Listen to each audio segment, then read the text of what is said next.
नमस्कार, खबर दमदार में आप सभी का स्वागत है। मैं हूं नीलू। तो लखनऊ से इस वक्त एक बड़ी खबर है, जहां पर पुलिस फरार आईपीएस मणिलाल पाटीदार की संपत्ति कुर्क करने की तैयारी में अब जुट गई है।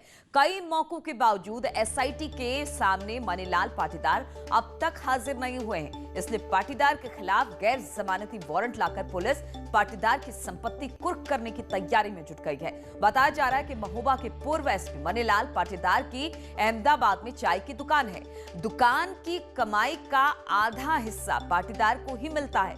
बता दें कि महोबा के क्रशर कारोबारी इंद्रकांत त्रिपाठी की मौत के मामले में मणिलाल पाटीदार आरोपी हैं, कई दिनों से फरार चल रहे हैं और जब वो हाजिर नहीं हुए हैं एसआईटी के सामने, तो अब उन पर गैर जमानती वारंट जारी कर उनकी संपत्ति कुर्क करने की तैयारी है।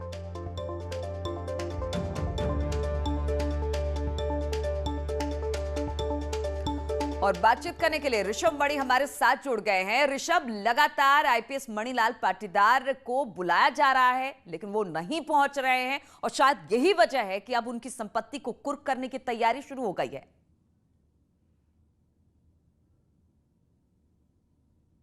देखिए, मणिलाल पाटीदार आईपीएस हैं, फिलहाल सस्पेंडेड चल रहे हैं, एक मामले में फरार भी चल रहे हैं। कानून को वो अच्छी तरह से जानते हैं और जो इस मामले की विवेचना कर रहे हैं वो भी पुलिस अधिकारी, वो भी कानून को अच्छी तरह जानते हैं। तो पुलिस पूरी कोशिश कर रही है कि मणिलाल पाटीदार को कानून के फंदे में लिया जाए। वहीं मणिलाल पाटीदार बार बार बचने की कोशिश कर रहे हैं। उन्होंने पहले ईमेल से एक जवाब दिया कि वो कोरोना का शिकार हो गए, वो फिलहाल आइसोलेशन में है, लेकिन अब इस बात को ख़त्म हुए भी 1 महीने से ज़्यादा हो गया है। एसआईटी जो इस मामले की जांच कर रही थी वो लगातार उनको ईमेल पे भी नोटिस दे रही है। उनके जो होम एड्रेस है, उनका नेटिव एड्रेस है, वहाँ भी उनको नोटिस सर्व कराई गई है कि आप आएँ एसआईटी के समक्ष अपना पक्ष रखें, लेकिन बावजूद इसके मणिलाल पाटीदार एसआईटी के सामने हाजिर नहीं हुए हैं। ऋषभ, क्या अब इस कुर्की की बात के बाद किसी तरह का दबाव बनेगा? कानून और चीजें क्या कहती हैं?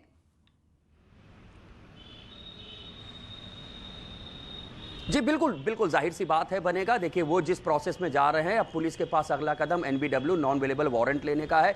नॉन अवेलेबल वारंट ले लिया जाएगा, फिर उसके बाद सीआरपीसी की धारा 82 और 83 के तहत कार्रवाई की जाएगी, जिसको कुर्की बोला जाता है। कुर्की का नोटिस भेज दिया जाएगा।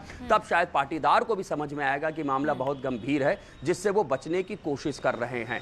संपत्तियों की डिटेल पुलिस ने जुटानी शुरू कर दी। गृह विभाग में जो खुद हलफनामे के माध्यम से हर साल आईपीएस अधिकारी अपनी संपत्तियों के बारे में जानकारी देते हैं, उसमें मणिलाल पाटीदार ने इस बात का जिक्र किया।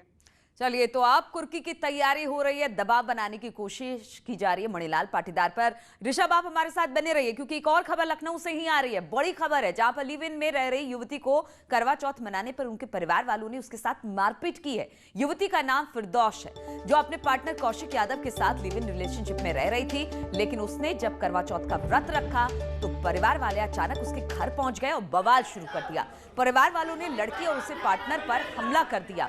मदद के लिए युवक युवती इंदिरा नगर थाने पहुंचे, वहां पर भी परिवार वाले वहां पर हंगामा करने लगे। युवती ने अपने भाई और परिजनों के खिलाफ पुलिस में शिकायत की है। पुलिस ने लड़की के भाई रेहान को फिलहाल तो हिरासत में ले लिया है।